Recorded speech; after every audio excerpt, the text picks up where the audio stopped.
I'd like to show you why knowing your why is the start of your journey. Without a strong why, it can be so difficult to reach your maximum potential. My name is Dr. Jason Balara, and every week I meet with real estate investors and mindset specialists that are taking action in order to build a life according to their own terms. We will break down what drives successful people and allows them to achieve at such a high level. If you are a professional wanting to break through, or simply someone that wants to hear an inspiring story, the Know Your Why podcast is made for you. Hi, everyone. I'm Jason Balara, and this is the Know Your Why podcast. Today, I'm here with Adrian Smude. Adrian has been investing in real estate since 2002 when he became an accidental landlord, which is not an uncommon story that we hear on this podcast. But I'm actually really excited for this episode. Adrian will be the first guest that I've had on that invests in mobile home space. So really excited. Like I said before we started recording, Adrian, I'm probably going to ask you some dumb questions, but appreciate all of the explanation you can give us. And first off, thank you for coming on the show today. I appreciate you having me. And you know that there is no dumb question unless the one you don't ask. That's the only one. Good point. So why don't we just get started? Give us maybe a little bit of your background, maybe even tell us what that accidental landlord story was, and then kind of how you got your way into the mobile home space. Well, a quick story is I started as a tenant, a really, really bad tenant, like the one that had spaghetti wrestling parties, mud wrestling parties. I mean, we got eviction notice after eviction notice. One of my favorite ones was for my friend parking the motorcycle inside the house. And I'm in Central Florida, in between Tampa and Orlando. And his reasoning was he didn't want to wait for it to warm up. So the northern investors, listeners, they're going to be laughing at that idea that it gets cold enough for a motorcycle to warm up. Right. But that was it. We were young and dumb. So after getting evicted again, I bought a house. I had a family member as a mortgage broker. He said, buy a house. So back then you didn't need to do anything but sign a piece of paper and they gave you a house. And I moved all my friends in. That helped me get evicted. And that went great. I lived for free. And a few years later, I said, well, why don't I do this again and buy another house? Well, that one I bought losing a little bit every month. And I had what was called an adjustable rate mortgage. So, they could change the mortgage rate, which meant my payment would change, but losing a little bit every month. Well, I bought it at the top of the market. So value started going down. Knowing nothing about the industry, I would have assumed my rate would go down. Well, it actually went up. So my property value was going down. My payment was going up. So I'm losing more every month. The whole plan was to, quote unquote, refinance in 2 years because everything goes up and you can't lose. Right. Yeah. Well, we know how that ended. For me, it ended in a short sale. I held on a lot longer than I should have. It dinged my ego. It dinged my credit. And really, it was just embarrassing. That was, I think, why I held so long. I didn't want to be wrong. But circling back, we'll fast forward years. I bought some more houses and we were doing well. I convinced my girlfriend to buy them because banks liked her. But that remembering of the embarrassment and being wrong just kind of came back. And I didn't want it to happen again. So I started getting a little scared. Didn't know if I was getting the right returns. I ended up at a REIA.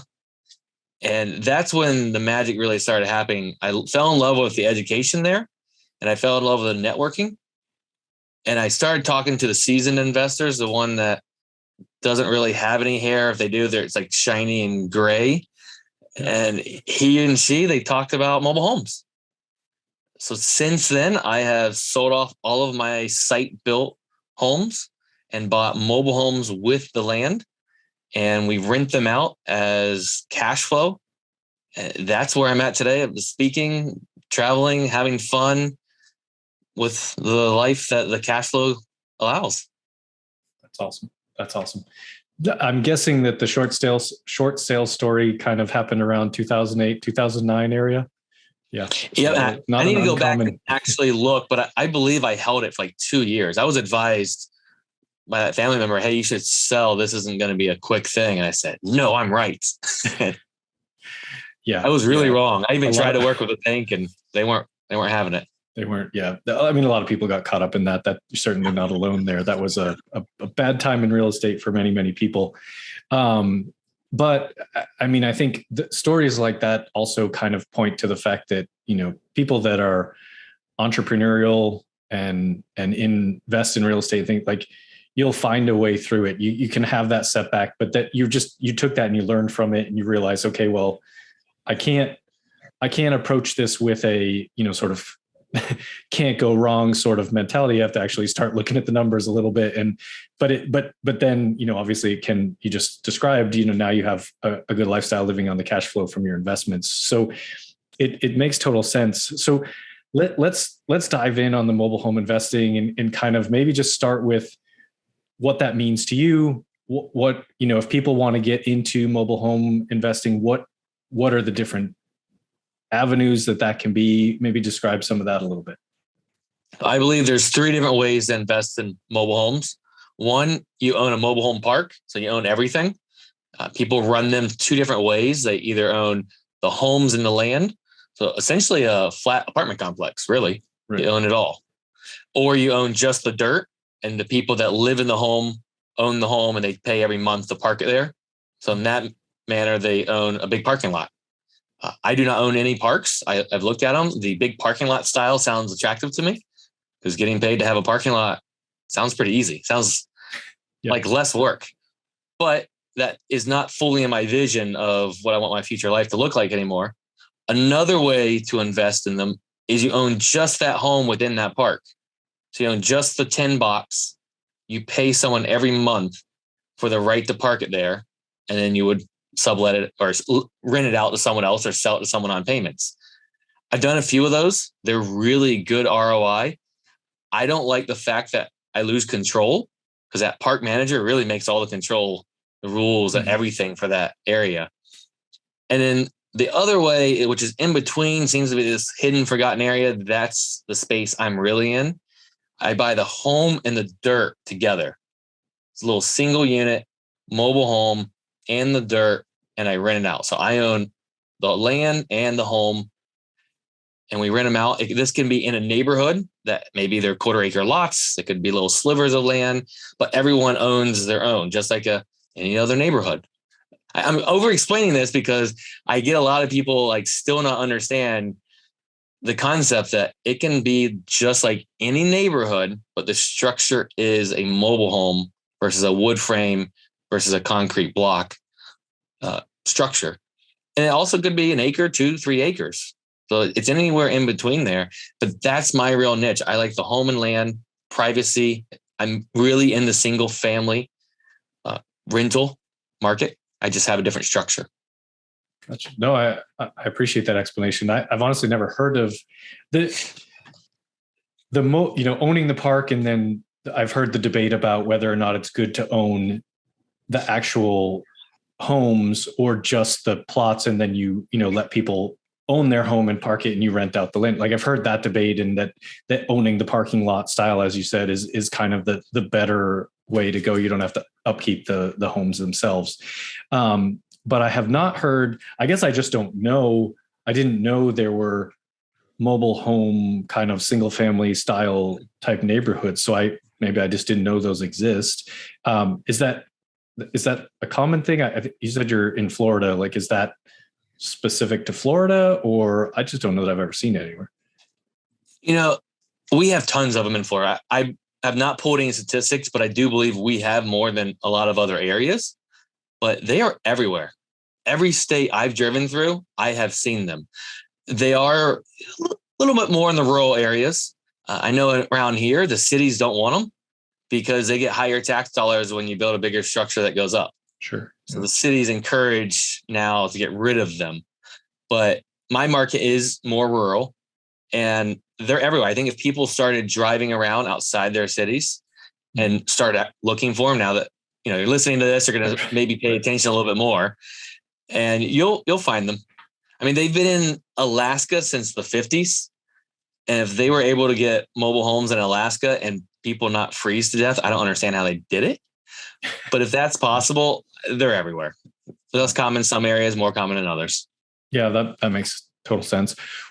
So if we look at it from that, I guess single family home model, and you're in these neighborhoods, and maybe talk about what are the differences? What do you consider to be, why would you choose that over, say, just doing single family home, in place structure type homes? A lot of reasons I do it. One of them is exactly the conversation we're having right now. Very successful investors have not heard of and don't understand it, my little niche, so they don't participate in it. So less competition is one reason. Yeah. Another reason, and it's the biggest reason, is the cash flow. It's higher cash flow. That's partially because less competition. It's partially because financing is an issue. It all depends on the year, and we can touch on how we finance them in the different years. And especially in my area, because we have hurricanes, they're higher risk because they're not site built. So if they're not properly strapped down, they're going to become a hurricane missile, or if you're out west, the tornado magnet. They are a little higher risk, and higher risk should be higher reward, right? But if we do our research and educate, we can become comfortable if that's what it is. But the biggest piece is the cash flow is why I got attracted to them. Okay. Well, since you brought it up, I was going to ask you about the financing on these. I'd imagine it's not exactly the same as a single family house or commercial real estate in general. So how are you doing that? In general, our big banks, they say they will finance 20 years and newer. I've never used them, but that is one method. If you're going to go the bank route, the community banks, the credit unions, the small ones that are local and they actually would know your name, most of them have told me they will go back to this magic date of June 15th, 1976. And that is a magic date because that is the year that the federal government, HUD, said, you have to have a standard that you build these things. Before that, it's kind of the wild, wild west. They built them out of toothpicks and they were really affordable housing. I mean, you could hear through all the walls. The whole house would hear me talking right now. Yeah. So they made a standard then. Now, the standard has changed throughout the years, but that's the year. I've never heard of an institutional lender go back before that. Now, a lot of them still don't go back that far because they want everything brought up to code. And bringing it up to code sometimes will cost you more than the home's worth. I have found it pretty easy to get owner financing. And it's because the people that live in them bought with owner financing, or they already understand you can't get bank financing. When I used to market and go after the single family space, the site built homes, I would try to get owner financing. I always got pushback. Well, why don't you go to a bank? I don't get that pushback anymore because people already kind of understand the concept. And then the other way would be private money. They do produce a higher rate of return. So as you're starting out with private money, it's easier to get your first private money if you can pay them even more. And mobile homes allow a higher rate to be paid out. We start out paying very high rates because people took the risk on me for the very first time like that. And now they're down to, I would say, really the standard, what a lot of my friends are paying for private money for a site-built home, but I have the mobile home. I mean, that's a great explanation. I guess the seller financing thing is, it's not necessarily, it hasn't been common, maybe outside of the mobile home space. It hasn't been common in recent years, in large part because bank financing was so cheap. We may be, with what's happening in the debt market right now, we may be returning to a point where people are going to start looking at that seriously and using seller financing more commonly than it had been for a little while. And I would imagine, once you get kind of familiar with that, and it sounds like you're using that pretty regularly in your deals. Once you get familiar with that, then those conversations are easier to have. It's like you can talk about them from an educated perspective and say, hey, this is what I've done on these other 10 deals. Like this is how this works. This is how we structure it. And so those sellers are going to be more comfortable than if you just walk up to them and say, do you think you want to do seller financing? And don't have any sort of parameters to even suggest to start that conversation. Yeah. And I'll give you a few tips that I use and some friends use right there. And this won't be just for mobile homes. It's really for anything you're negotiating with. I don't use the term seller financing. I use the term payments, because seller financing sounds a little complicated. It sounds like a lot's going on there. And financing implies interest, and payments doesn't even bring that topic up. So I like to start at zero and have you talk me up. And I've started there before, and people quoted the Wall Street Journal and said 3.5%. And I had to hold myself back from saying yes, because Sounds perfect. Sounds perfect. Yeah. And let's look at that from the seller's perspective. If they were going to put it in the bank, which is what this lady was going to do, she was going to get 0.5%. So right. I'm paying her 3% more than she was going to be getting. Yeah. And it helps really keep her on a budget. She's retired, so she can't overspend her money, even by mistake. Depends on how financially sound she is, but she gets that monthly payment that she is for sure with. And I have some friends that use that idea is, I will pay you 8 times what you're getting in your savings account right now, or 10 times what your savings account is.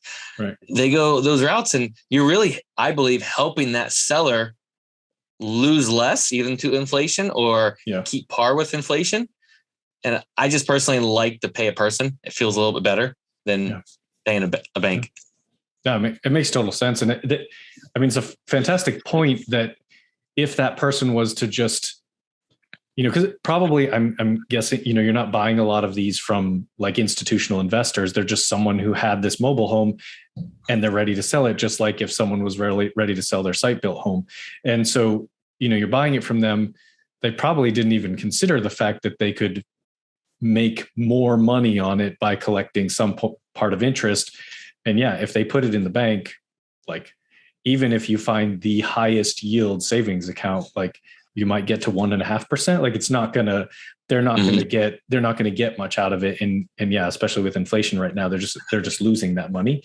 So they might as well get payments for how long are you typically financing them for? Really, that's the number I solve for. So I've taken a decent amount of class on that financial calculator, the one that in high school, all I did with it is played games. I could play Tetris on it. So I never actually learned how to use it in high school. And now I have. Yeah. But I solve for the term. How much can I afford a month? We talk about that. We talk about the rate if they bring it up. And I will offer them on whatever their asking price is. I really don't care what that is, because if they're going to get the asking price, I'm going to get the payment amount. And then we solve for how many months that is. If it's 3 years, 10 years, 17.23 years. I really solve for that. I don't care how long. I care that I can make money very safely if it at the lower rates or anything like that. I'm very conservative there because of that short sale that kind of lingers in my back of my head. And then their payment or their purchase amount. Yeah. And the concept of sort of your price, my terms is one that I've heard a lot in, sort of business and real estate negotiating, where it's like, sure, I'll pay you what you want, but you can only do that if you're doing seller financing, right? You can't tell the bank what you're going to pay for terms, right? So they'll laugh at you and send you on your way. It's in that environment of seller financing that you can really have the ability to negotiate those terms. So that's pretty great. So with these, your goal is just kind of long-term hold. You're just, kind of living off the cash flow. Exactly. I run my numbers off cash flow. I do have another value that I put in there. It's a headache value. So is this property going to attract someone that's going to be calling all the time? Or is this a property that, kind of like the one in my little virtual background here that has most of its siding? Like, is it a property that's going to be consistently needing maintenance on it over and over and over again? Those are headaches to me. And if I have to deal with a headache, I want to get paid more, because that's not part of my business plan and my lifestyle that I want phone calls all the time. So I really value them those two ways. People are always going to ask, well, don't they depreciate in value? Yeah, they technically do. my stuff has doubled and tripled over the last few years. And it really comes back to supply and demand. You can try to get an appraisal value off of these things. And if you can actually get that done, and I'm talking about like the 1960s, 1970s, when you get into the 80s, it's gray, the 90s and newer, you could probably get an actual appraisal. Mm-hmm. But these older ones, if you could get an appraisal, it might give you the value. But people are buying a cash flow. So it's kind of like a dividend stock. Maybe we'll pay more than an appraiser is going to officially say it's worth, but that's because I'm going to get 15% return. I mean, would you overpay for something at 15%? Yeah, so would I. Yeah. So I really look at the cash flow. Go ahead. Sorry. I was going to say, I really look at the cash flow. The people that want to stick with the value, how do I get an actual value? I will consider what the land is worth, the dirt underneath it. And that's a whole other topic that can go down. What is it? What is a septic worth on it? Are there impact fees? Is there a well? Is it already connected to public utilities? The development idea. So you kind of get a value all there. But what is the dirt worth? I have dirt that's worthless. And it's probably going to be worthless when I die one day. And I have dirt that is worth a lot. It's in the path of progress already.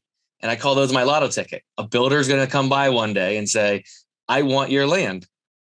Yeah. And that's my lotto ticket. But it has to cash flow between now and then. I won't buy it unless it cash flows, because that's what I do. I'm a cash flow investor.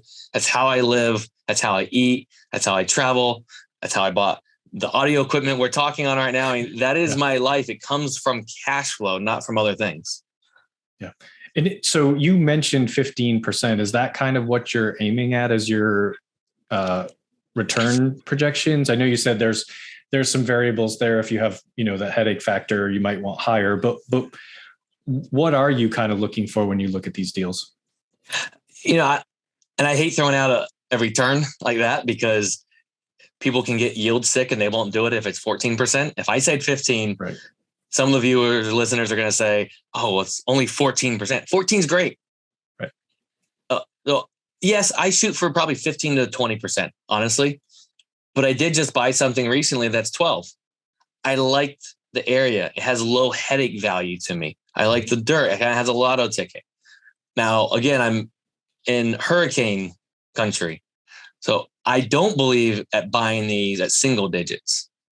A 1960s is not going to be as secure with a hurricane, even though they've been there. They've been there longer than I've been alive. They've been through more hurricanes than I've been through. But they're still not as secure of a structure. So I want a higher return for that, besides the headache value. I have bought stuff, the home and land, up in the 30%. You get lucky. I don't go after only those, but I believe in the baseball analogy. I go for singles, and every once in a while I might see a double. And then one time, those just turn into a home run, and I never realized it when I was buying it. That's how I've invested. I invest very conservative. Let's just get good numbers. And every once in a while, I'm surprised, because I run my numbers real conservative. Yeah. Well, and I mean, that's the perfect way to invest, right? Like if you're shooting for 12% and you end up at 20, that's awesome. If you're shooting for 20% and you end up at 12, you're going to be disappointed, even though 12 is still a better return than you can get just about anywhere else. So you always protect for that downside. You kind of look at what's my worst case scenario. Like you said, I guess the worst case scenario is your mobile home gets sucked up in a hurricane and blown away in a hurricane. But there's in returns, and if that's your cash flow percentage, that's really good. And it's nothing to be upset about it, even at 12%. I was curious, kind of what the range was. So that's, fits in with many other things. I do want to put one more little thing within this topic. And again, we're talking about returns, so it's not just mobile home specific. Right. But sometimes we can get yield sickness, I've heard it called, where we only focus on the return on investment.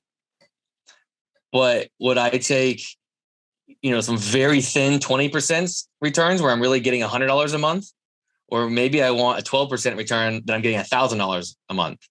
Yeah. At some point I want less is more. I want more cash flow, less properties. Yeah. And that's really where I'm at now. I'm looking to upgrade the portfolio, get rid of some of the headache properties. We're in a good market where I can do that. I'm very fortunate. I'm doing that at this market, and buying properties that should attract long-term residents that are going to stay there forever. Yeah. Create less headaches for me, and I can enjoy life. Yeah. No, I mean, and that's a fantastic analogy. And because you could apply that literally to essentially every single real estate asset class, because it happens in multifamily, right? You start out, you're trying to get started. Most people are buying a little bit smaller properties. Maybe they're buying C class. As you move along, now you're going from 50 unit to 100 to 300 unit. Now you're going B class to A, or C class to B class to A class, because you're just trying to get rid of that headache factor, right? It's not really harder to manage or buy or really do anything for a bigger, nicer property than it is for the small one. It's really probably the opposite, right? There's more work on the small ones. So if you can get, like you said, if your percentage is 12%, but you're actually making more cash flow, like, who cares, right? At the end of the day, it's not necessarily that return number isn't always vitally important.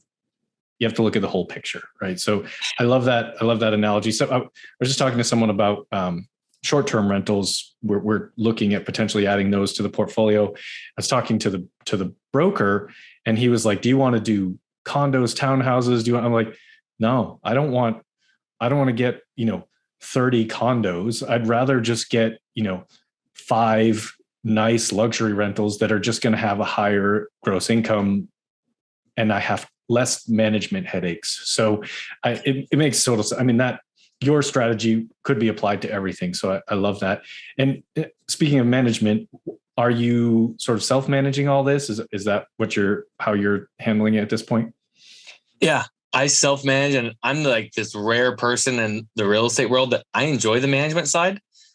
I have seen a lot of people get into the real estate game and they actually don't enjoy management. They want the passive income. They think they're good at it, and they really don't enjoy it. I'm weird. I enjoy it. We've created a pretty good system. I took from a lot of my mentors, took a lot of their stuff, and we have a pretty rough system to get into, but we really start with the end in mind. Who is that avatar person that's going to live in our property? We think of everything about that property or that person, and then buy a property and rehab it to make them happy. They're our client. I mean, they're who are going to pay us. They're the actual asset, not the home, because the home doesn't pay us any money unless that person's there. Yeah. And if I could find that right person, and I say that right person, it's the right person for me. That's really what it is. Like, we get along the best. Doesn't mean they're the wrong person or you're going to have a different person you relate with. And I do everything I can now to, like I said, rehab, buy. Our system is set up for that person. So they're very happy. And if they're real happy and I'm real happy, we're going to have a really long relationship. Like, my goal is to beat 32 years of one person in there. And because John Schaub is one of my mentors, I believe he's one of my mentors that has the longest streak. I think it's 32 years. So I got to start that now. That's a very long tenant. Yeah. The streak. Yeah. That's a very long tenant. When you mentioned rehabbing, so you are kind of buying these and rehabbing them before you rent them out? Yeah. So that avatar for me is a blue collar handyman, handywoman. We specialize more in we'll say a handyman special. We make them safe and livable, but we keep them ugly because we want the person to come in and say, "Hey, could I paint?" And I say, "Yes." Because I will tell you, my weakest part of real estate is the rehab. That's why I can't fix and flip. I've done one accidental fix and flip. I'm not good at it. I'm not good at getting the numbers. You know how I really get my numbers right? If it's not a big rehab, I take my guess and I buy really good returns. So when I'm wrong, it turns into a good return. I'm better at getting a great return than I am at getting my rehab numbers right. So I just focus on what I'm really good at and let it come back down to a good, like you were saying earlier, you'd rather shoot for 20% and get 12. Well, when my rehab numbers come in bad. So that is really how I kind of do it. Some of my contractors can get a little like frustrated or not understand it. Like, I'm like, I want you to leave that dirty carpet. Yeah. I'm comfortable with that. And it's because I want everyone that wants that carpet taken care of for them to say, I don't want this place. So I had people disqualify themselves on 90% of the people that see our places. I want a very few really good applicants that come in and say, can I replace that carpet? Now they have a little of their own into it, and now it's their carpet. Yeah. And they take more pride in it. And we get along real well that way. I've never really heard that business model before, but I actually really think it makes a lot of sense, because now I guess it goes along with the same argument as to why people would like to just rent out the pads in a mobile home park and let people bring in their homes. Because like if they come in and they're doing some of that rehab work, they are invested in it. You're going to have far less turnover. Someone's not going to come in and say, I'm going to replace the carpet and paint and do this stuff and then move out in a year, right? Like they might in an apartment or something like that. So that's a really clever idea that I honestly have never heard that before. So I think that's do you ever like give them the option to sort of rent to own or something like that? Have you done any of that? Yeah, we've done a little bit of that. That's really done on the property that I don't want to keep long-term, or it has a lot of that headache that I talked about, and the property's going to need a lot of maintenance. So now I'm just going to sell that headache to the person that's going to live there. So we have done a little bit of it.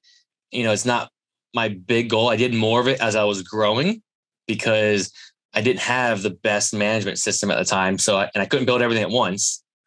Yeah. So I kind of left money on the table. I gave someone else the money because they took care of the property. They got a deal. I got a deal because I was able to grow faster. Yeah. So yeah, we have done a little bit. I want to rewind just a tiny bit to that management idea that I talked about and finding the in person. Because you brought up Airbnbs. So the exact opposite, I'll say, thought process I usually bring up is Airbnbs. You're going to look for who's going to want to be there. You talked about that luxury. So that's maybe people that are going to be in a mastermind. You might have 7, 8, 10, 15 guys there. They probably want a little game room.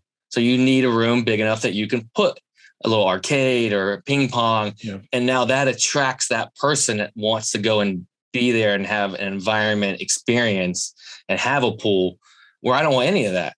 And you would set it up maybe where it's close to some breweries or close to a convention center or whatever it is. You're going to look for that in person. So it's the same thought process of who is actually going to spend money here and take care of this place. What do they want? And let's go look for that property. Yeah. Yeah. I mean, it's knowing what your avatar is, right? Is a really important, whether that's, who you think your tenant's going to be, or like if you're raising capital, who you're talking to on the capital raising side. It's just, you have to know your audience probably in anything. Even, you're speaking on a stage at a conference, whatever it is, you need to know who you're speaking to. If you write a book, then you need to know who you're writing that book for. And I use that example because you have written a book. So you want to talk about that a little bit, Adrian? Tell us about your book. Yeah, I've got a book. It's called How to Buy Mobile Homes. Kept the title real simple. And it is a story of how I started as that evicted tenant I mentioned. And I went to being able to be financially free and traveling around because of the cash flow that the mobile homes have created. And throughout my story, I teach you about mobile homes. I teach you what I'm doing, what to look for, the straps, the tie downs, the HUD data plate. I talk about all that. It's a fun, simple read. And to brag a little bit, which I'm working on getting better at. Anyways, I have friends calling me out saying I'm not bragging. It is an Amazon bestseller. I am a bestseller. I learned a lot through the process. It was fun. And you can pick it up on Amazon just by searching mobile homes and Adrian Smude. Awesome. Yeah, we'll definitely put that in the show notes. But people should for sure check out the book. Let's switch gears a little bit, Adrian, and we'll get to the part of the show where I ask you the questions that I ask every guest, and we can expound upon them as well. So the first one is just based on the name of the show being Know Your Why. And so I always ask each guest, what is your why? What drives you towards this success? What kind of keeps pushing you forward? Mine is spreading happiness, joy, and inspiring others that they can do it too. That is my overall why. And every piece of my business has to filter back to that. We're buying properties. We have to leave that person happier. Our contractors, they have to have a happier and joyful experience by dealing with us. Our residents, and then anyone I'm selling my book to, everyone has to leave feeling happier and more joyful than they called us or originally talked to us. I love it. I love that. That's a fantastic message to put out there and approach to whatever you do. So that's awesome. Second question is, tell us something about yourself that is not common knowledge, like a special skill, a hobby, whatever you're comfortable sharing. Probably adult coloring books. And I'm not talking about like where the maybe perverted mind has gone, adult coloring books. They're coloring books for adults. It can be, I would say more the risque one I've ever done is animals pooping. Yeah. And they're just drawings of that. But some of them, one I have right now, honestly, I haven't touched it in a month or two, is Hal Elrod. He's one of my favorite mentors I've never met. But he has like an affirmation coloring book. And you're coloring and you're focusing on the affirmation. And I just enjoy them. They're actually great to put a podcast on and then sit there and just kind of mindlessly color. And I use gel glitter pens. But I know of these because my wife likes them as well. I've never really gotten into it. My kids like coloring books and I'll color with them. But yeah, my wife she just says it's very relaxing, right? It's just something to do to kind of, lower your stress level. I love the idea of kind of a Hal Elrod affirmations type coloring book. That would be, sort of multifaceted, mindset improving. I think that's a really cool thing. Where can people reach you when looks like we've got some things on the screen, but where do you want people to reach you when they hear this and they're interested in, kind of talking to you or connecting? The easiest place is go to adriansmude.com, ADRIAN, S, M as in Mary, U, D as in dog, E.com. And that's really a landing page. It's going to push you to two different places. One, my education, which is the lifestyle REI. It's because I set the lifestyle up first and then build the business. And that's what I like to speak and teach on. But then it's also my buying business. And I buy in a very, very tight little area in Florida, which is probably not going to be almost anyone that's listening want to sell me something. But the reason I think you should go follow it is all I've done with my marketing is followed other people, taken it and regurgitated it and made it my own. So I think people should do that with mine and with tons of other people. Just follow. We're not competition. I don't think of it is follow, look at it. If it relates to you, take it and make it your own little personality and reuse it. Shortcut it. Yeah. I mean, that's really good advice to find someone who's doing what you want to do and just emulate that. You don't have to, put your own spin on it, but you don't have to, sort of, there's a finite number of ideas in, things that can happening in marketing space and whatnot. And so just seeing how someone might be doing that well, you can use those ideas and put them into your own business. So that's great. And we'll get all of that in the show notes, including your book, so that people will have easy access there. Final question for you. What advice would you give to someone who's starting out in real estate, trying to get going, and how would you direct them or how would you advise them in terms of trying to reach the level of success that you have? Take massive, imperfect action and then ask for help. And that has actually been my theme this year. I realize I've done a decent amount of that in my time, but this year has been my main focus is I commit to stuff. I set dates for classes and then I don't even have a class made. And then I ask for help. There's a lot of people out there that want to help, people that are taking some type of action. I have tons of mentors and I do the same thing, that they will give everything and help.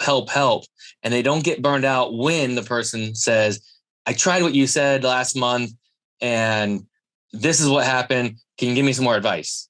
I know lots of people do that for free. Obviously, there's lots of paid. I pay lots of people for coaching. But people do that for free. People want to help people that are eager to learn and really doing something. So take massive, imperfect action, get some education, but then just go take action on it. I love that spin on it. You hear a lot of people say, take massive action. I love that you say imperfect, because so many people are held up by needing it to be perfect, needing to get just right, and that they don't actually take the action. So just go ahead and do it. And when I say so many people, I'm also including myself in that. So I'm not, Me too. I'm not above being one to hold myself back, trying to make it perfect. So it's something that I need to work on as well. So yeah, I will take that advice to heart for sure. But yeah, take massive imperfect action and then ask for help is a fantastic, piece of advice. I love that. Adrian, this was awesome. Thank you. Thank you for coming on the show. I appreciate all that you shared. I find this, very intriguing what you're doing. It's a pretty cool space, and truly no one else has, I don't know that I've heard anyone talk about it really almost anywhere. So I appreciate you being on and being able to share this with my listeners. So thank you very much. You're welcome. I appreciate you having me on, and I appreciate you having the podcast, because you're getting information out there. Honestly, I'm too lazy to have a podcast, but I enjoy jumping on here. And I believe that more of us need to get good education out there. And you're doing the hard work. I'm coming on and having fun. You're doing the hard work of hosting it, of getting it edited, making sure everything works right. Your team that helps all that. You do all the hard work. So thank you for doing that for everyone that listens. I appreciate you saying that. I think this is good because of the guests like yourself. So thank you. And I guess having said that, please, if you like this episode, go ahead and rate it, leave a comment, like it, subscribe, do all of the things that help us get more outreach so we can educate more people and get them into investing. But on that note, have a great day, everyone. And we will talk again. I'd like to show you why knowing your why is the start of your journey. Without a strong why, it can be so difficult to reach your maximum potential. My name is Dr. Jason Balara, and every week I meet with real estate investors and mindset specialists that are taking action in order to build a life according to their own terms. We will break down what drives successful people and allows them to achieve at such a high level. If you are a professional wanting to break through, or simply someone that wants to hear an inspiring story, the Know Your Why podcast is made for you.